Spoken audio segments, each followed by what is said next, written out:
नमस्कार मेरे साथियों, एक बार फिर से आप सभी का स्वागत है। आज के दिन हम बात करेंगे दो मेन बोर्ड आईपीओस के बारे में जो कि मार्केट में ओपन हो चुके हैं, जिसमें से एक है श्री लोटस डेवलपर्स और एक है आदित्य इन्फोटेक। बट इनमें से कौन सा आईपीओ अप्लाई करें एंड क्या ये बाकियों की तरह है, मतलब इनका भी सिर्फ जीएमपी और फंडामेंटल लेकर काम चल सकता है? तो नहीं, इसके अंदर कुछ बड़े चेंजेस है। क्या चेंजेस है एंड ग्रे मार्केट गिरने का खतरा क्यों है, ये सारी बातें से एक वीडियो में करेंगे। तो बड़े आराम से रुकना, बड़े आराम से सुनना मेरी बातों को। एंड सबसे बढ़िया चीज, आपको एक नया नजरिया देने की कोशिश करूंगा कि मार्केट के अंदर जब भी आप आईपीओ लगाओ तो सिर्फ फंडामेंटल और जीएमपी देखकर मत लगाओ, इसके अलावा भी मार्केट का मोमेंटम भी देखा जाता है कि किस प्रकार का माहौल हाल फिलहाल मार्केट में चल रहा है।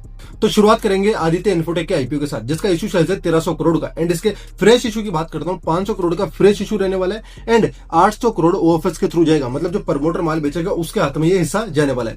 वहीं प्राइस बैंड की बात करूंगा तो 640 रुपए से लेकर 675 रुपए तक का इसका प्राइस बैंड है और 60 रुपए का डिस्काउंट इनके एम्प्लॉयज के लिए।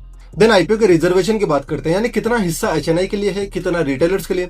तो भैया रिटेलर्स के लिए केवल 10% रखा गया है टोटल आईपीओ में से, वहीं एचएनआई वालों के लिए 15% की हिस्सेदारी है।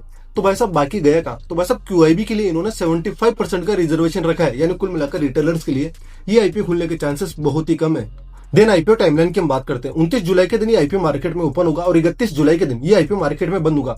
1 तारीख के दिन आपको पता चलेगा कि आपको आईपीओ अलॉट हुआ है या फिर नहीं। बाय द वे, आपको कहां पर चेक करना है कि आपको आईपीओ अलॉट हुआ है या फिर नहीं? तो लिंक इन टाइम की वेबसाइट पर आप जाके चेक कर सकते हैं, यही इसका रजिस्ट्रार है।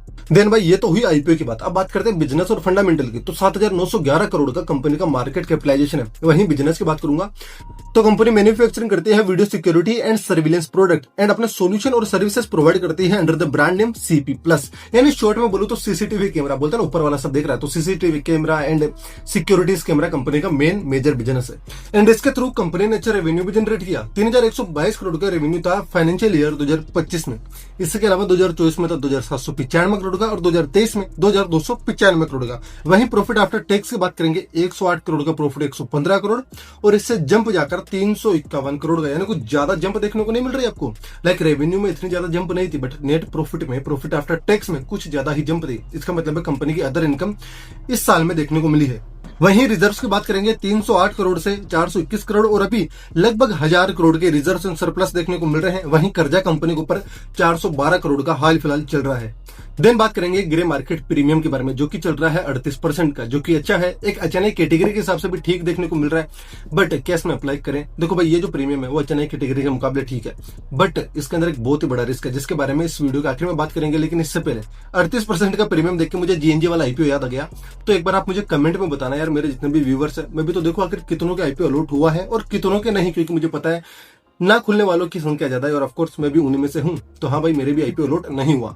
देन बात करेंगे श्री लोटस के आईपीओ के बारे में। अगर मैं इसका आईपीओ साइज की बात करता हूँ, 792 करोड़ का, यानी छोटा आईपीओ देखने को मिल रहा है, बट ये पूरा का पूरा फ्रेश इशू, यानी पूरा पैसा कंपनी के हाथ में जाएगा। वहीं प्राइस बैंड की बात करूंगा, 140 रुपए से 150 रुपए का कंपनी का प्राइस बैंड है। लोट मिलेंगे 100 शेयर के हिसाब से। देन इसके जो एम्प्लॉयज है उनको 14 रुपए का डिस्काउंट भी मिलने वाला है। देन आईपीओ रिजर्वेशन की बात करते हैं तो रिटेलर्स के लिए 35%, एचएनआई वालों के लिए 15% और क्यूआईबी के लिए 50% यहाँ पर रखा गया है। देन इस आईपीओ के टाइमलाइन की बात करते हैं तो 30 जुलाई से आईपीओ मार्केट में ओपन होगा और 1 अगस्त के दिन ये आईपीओ मार्केट में बंद होगा। एंड यहाँ पर भी टेंटेटिव अलॉटमेंट लिखा है, यानी 4 की 5 तारीख भी हो सकती है। तो 4 या 5 अगस्त के दिन आपको आईपीओ अलॉट हुआ है या फिर नहीं, इसका पता चल जाएगा। बट इसका कहां पर चेक करना है, इसका रजिस्ट्रार कौन है? तो के फिनटेक इस आईपीओ को रजिस्ट्रार देखने को मिल रहा है।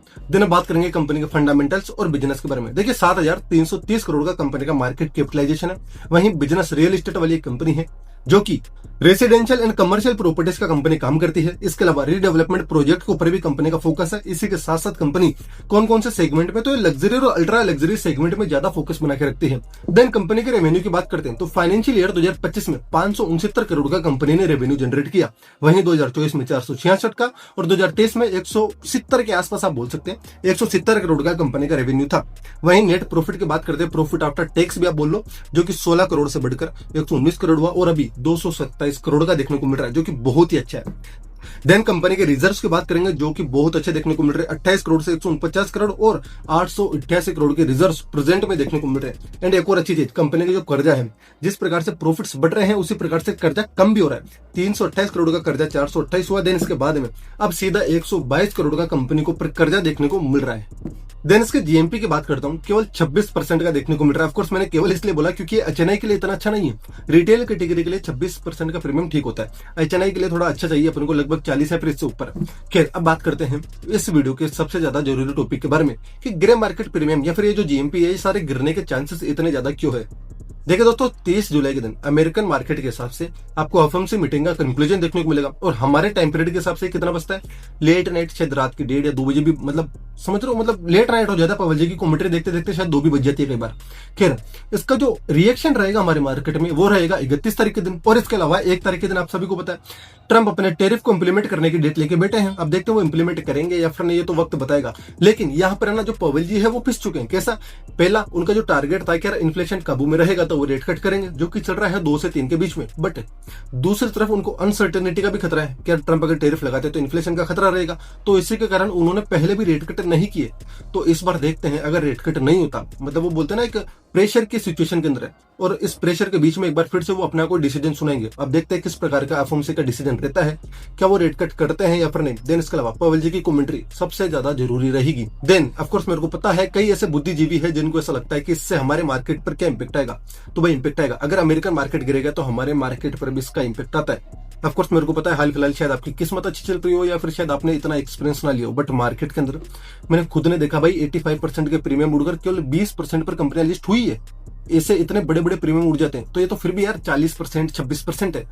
तो भाई मार्केट को थोड़ा सीरियस लिया करो। देन इसके अलावा इससे बचने का बहुत, अगर आपके पास ऑप्शन है तो बचो ना आराम से, क्या दिक्कत है। देखो भाई 30 तारीख के दिन इसका कंक्लूजन आएगा और 31 तारीख के दिन हमारे मार्केट में इसका रिएक्शन आएगा, और हमारे जो दोनों आईपीओ कब बंद होंगे, एक तो 1 तारीख को बंद होगा और एक होगा 31 तारीख के दिन। इसलिए मैं आपको कई बार बोलता हूँ कि प्रीमियम पे जितना इंपैक्ट आना आने दो, हमेशा आईपीओ लास्ट डे के दिन लगाया करो। ऑफकोर्स टेक्निकल इशू ना हो, इसलिए लास्ट डे के दिन भी सुबह सुबह अगर आप टाइम पर आईपीओ लगा लोगे तो ज्यादा अच्छा रहता है, ताकि टेक्निकल इशू के कारण शायद आपको कोई अच्छा आईपीओ छूट न जाए।